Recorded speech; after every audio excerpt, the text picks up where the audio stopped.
আসসালামু আলাইকুম ওয়া রাহমাতুল্লাহ। প্রিয় দর্শক, আজকে আপনাদের সামনে যাকে দেখতেছেন উনি আসলে একটি অ্যাক্সিডেন্ট করে। উনি আসলে একটি ট্রাক গাড়ি চালাইতো, আর ট্রাক গাড়ি যখন চালাইতো তখন আরেকটি ট্রাক এসে মাইরা দেয়, যার কারণে তার দুইটি পা আসলে অচল অবস্থায় সে বিছানাতে শুয়ে আছে। খুবই কষ্টে তার দিন কাটছে এবং তার তিনটি ছেলে মেয়ে খুবই কষ্টে এই বয়সে আসলে চিকিৎসা করতে পারতেছে না। খুবই গরিব মানুষ। ওনার জন্য আসলে আমরা যদি কিছু করতে পারতাম তাহলে আমাদের জীবনটা হয়তো বা আল্লাহ পাক রাব্বুল আলামিন আমাদের জীবনের গুনাহগুলো ক্ষমা করে দিতেন।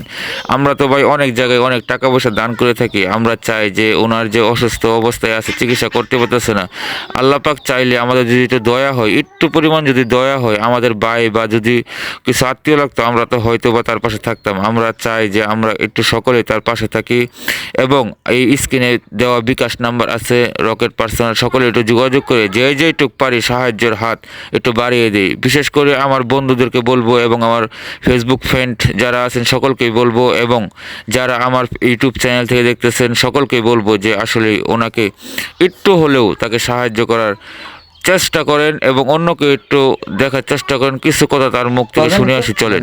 শাহ আলম। এটা কিভাবে হয়েছিল একটু? গাড়ি চালাইতাম, পরে আমার আরেক গাড়ি মেরে দিছে। আচ্ছা আচ্ছা, কতদিন যাবত 4 মাস যাবে। চিকিৎসা কোথায় নিয়েছিলেন? এখন বর্তমানে তো চিকিৎসা নিতেছেন না। ঢাকা পঙ্গু হসপিটালের চিকিৎসা নিচ্ছে। আচ্ছা, বর্তমান চিকিৎসা নিতে পারতেছেন না কি টাকার অভাবে নাকি? টাকার অভাবে। আচ্ছা, তো এখন আপনি কিছু বলেন দর্শকদের উদ্দেশ্যে আর কি। আমারে ভাই আপনারা সবাই হেল্প করবেন, আমি এটাই আপনাদের কাছে আশা করি। প্রিয় গাইস, উনি আসলে হতভম্ব হয়ে গেছে, বা এতদিন যাবৎ বিছানায় পড়ে থাকার কারণে ওনার মুখ থেকে এই ধরনের কোনো কথা বলার ইচ্ছা থাকলেও উনি বলতে পারতেছেন না। কারণ এখন অনেক জায়গায় অনেকে মানুষের ধোঁকাবাজি করে। এটা কিন্তু ধোঁকাবাজি নয়, আমি সরাসরি আপনাদেরকে দেখাচ্ছি। এমনকি আপনাদের যে বিকাশ নাম্বারটা স্ক্রিনে আপনারা দেখতে পাচ্ছেন, এই নাম্বারে আপনারা যোগাযোগ করে কথা বলে আপনারা জানতে পারবেন কতটুকু সত্য এবং কতটুকু মিথ্যা।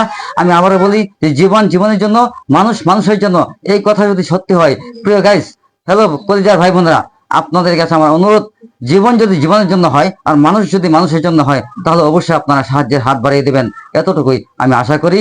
আমার সাদিয়া আক্তার জান্নাত পেজ থেকে সরাসরি আপনাদেরকে দেখানোর চেষ্টা করছি। ধন্যবাদ। আমি আবার অনুরোধ করছি আপনাদেরকে, ভাই বোনেরা, একটু সাহায্যের হাত বাড়িয়ে দিন। একটু আপনাদের সবার একটু একটু করে সাহায্যের দ্বারা এই ব্যক্তিটার পায়ে যে সমস্যা রয়েছে সেই চিকিৎসা ব্যবস্থা হয়ে যেতে পারে। সবই আল্লাহর ইচ্ছা।